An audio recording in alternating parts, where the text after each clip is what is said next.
हमारी मुख्य मांगे जो थी इसमें उन्होंने अंडरलाइन किया पॉइंट 1 और पॉइंट 2 को उन्होंने अंडरलाइन। बच्चा के माँ के और दोनों बच्चे के नाम पता मेंशन करके गवर्नर हाउस को दीजिए, उस पर हम पहल करेंगे। क्योंकि हमारी मांग थी कि उस बच्ची के परिवार में मैं कल जब गया था तो उसके ठीक से कपड़े के दीवार जो उसके घर में थे, साड़ी के कपड़े के दीवार को घेर करके किसी तरह से जीवन यापन कर रही थी। वो बच्ची के माँ बेसुध अवस्था में थी। नमस्कार, देख रहे हैं झकास भारत और मेरा नाम हुआ रविकांत।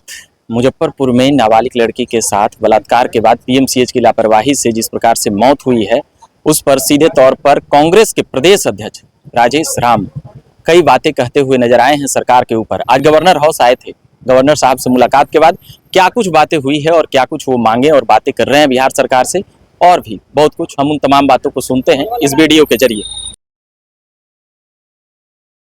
गवर्नर साहब ने कहा कि मैं अभी भी बोला कि ये बधाई मैं देता हूँ गवर्नर साहब के कि उन्होंने कहा काफी सकारात्मक जवाब दिया और जो बातें हम लोगों को दिया बहुत गंभीरता से सुना, और जो हमारी मुख्य मांगे जो थी इसमें उन्होंने अंडरलाइन किया पॉइंट 1 और पॉइंट 2 को उन्होंने अंडरलाइन किया, सबमिशन किया और कहीं कि इस पे अलग से बच्चा के माँ के और दोनों बच्चे के नाम पता मेंशन करके गवर्नर हाउस को दीजिए, उस पर हम पहल करेंगे।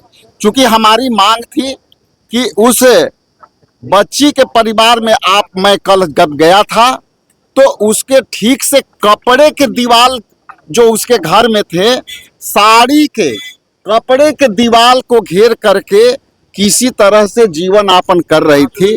वो बच्ची के माँ बेसुध अवस्था में थी, बेहोशी के अवस्था में थी, कुछ बात करने लायक के स्थिति में नहीं है।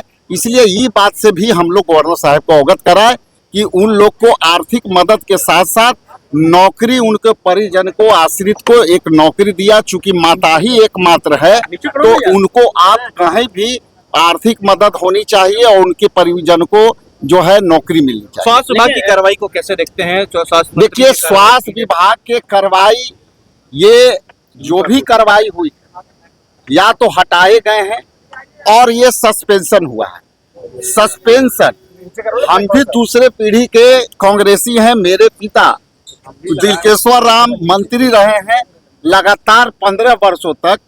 सस्पेंशन खुद जो है एक कार्रवाई नहीं है। सस्पेंशन ये एक तरह से उनकी केवल कुर्सी बदली है, लेकिन सारी सरकार की सुविधा उनको मिलती रहेगी। यदि इसी तरह के यदि उनको करना था तो ट्रांसफर और सस्पेंशन कोई सजा नहीं है किसी चीज के लिए। क्या हत्या का केस दर्ज होना चाहिए राजेश जी? क्या हत्या का केस दर्ज होना चाहिए? क्या हत्या का केस दर्ज होना चाहिए? क्योंकि हमने जो है मांग किया है अपने मेमोरेंडम में कि इसमें एफआईआर गैर इरादतन हत्या के एफआईआर होनी चाहिए आपके हॉस्पिटल प्रशासन पर, पीएमसीएच पर और मुजफ्फरपुर के जो हॉस्पिटल है उस पर गैर इरादतन जो है हत्या का एफआईआर होनी चाहिए, केस होनी चाहिए।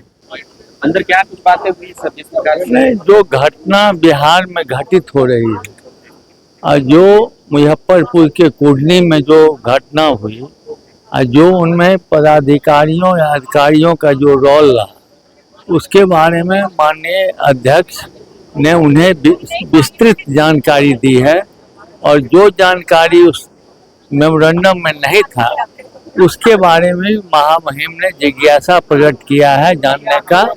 और मैं समझता हूँ जो बहुत ही अक्षरशः सभी पॉइंट पर बात हुई है और वो कहे जो हम मेरे संज्ञान में आ गया, मैं इस पर जो उचित कार्रवाई है वो करूँगा। नहीं, कार्रवाई की बात हो तो हम नहीं देख रहे हैं, लेकिन ठीक है, तो कार्रवाई तो होनी ही चाहिए।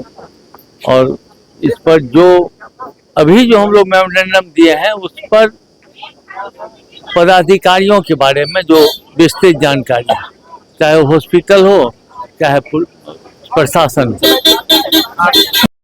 तो आपने सुना कि क्या कुछ कह रहे थे कांग्रेस के प्रदेश अध्यक्ष राजेश राम, और उसी के साथ ही मदन मोहन झा जो पूर्व अध्यक्ष रहे हैं कांग्रेस के, वह भी बोलते हुए नजर आए, विपक्ष पर सीधे तौर पर निशाना लगाते हुए नजर आए और गवर्नर साहब से जो भी बातें किए वह आकर मीडिया से मुखातिब हो रहे थे, उसमें वह बतला रहे थे। जो मुजफ्फरपुर के नाबालिग लड़की के बलात्कार का मामला था, पीएमसीएच पर भी कई बातें बोले। तो आप बने रहिए झकास भारत पर। मेरा नाम रविकांत हुआ, धन्यवाद।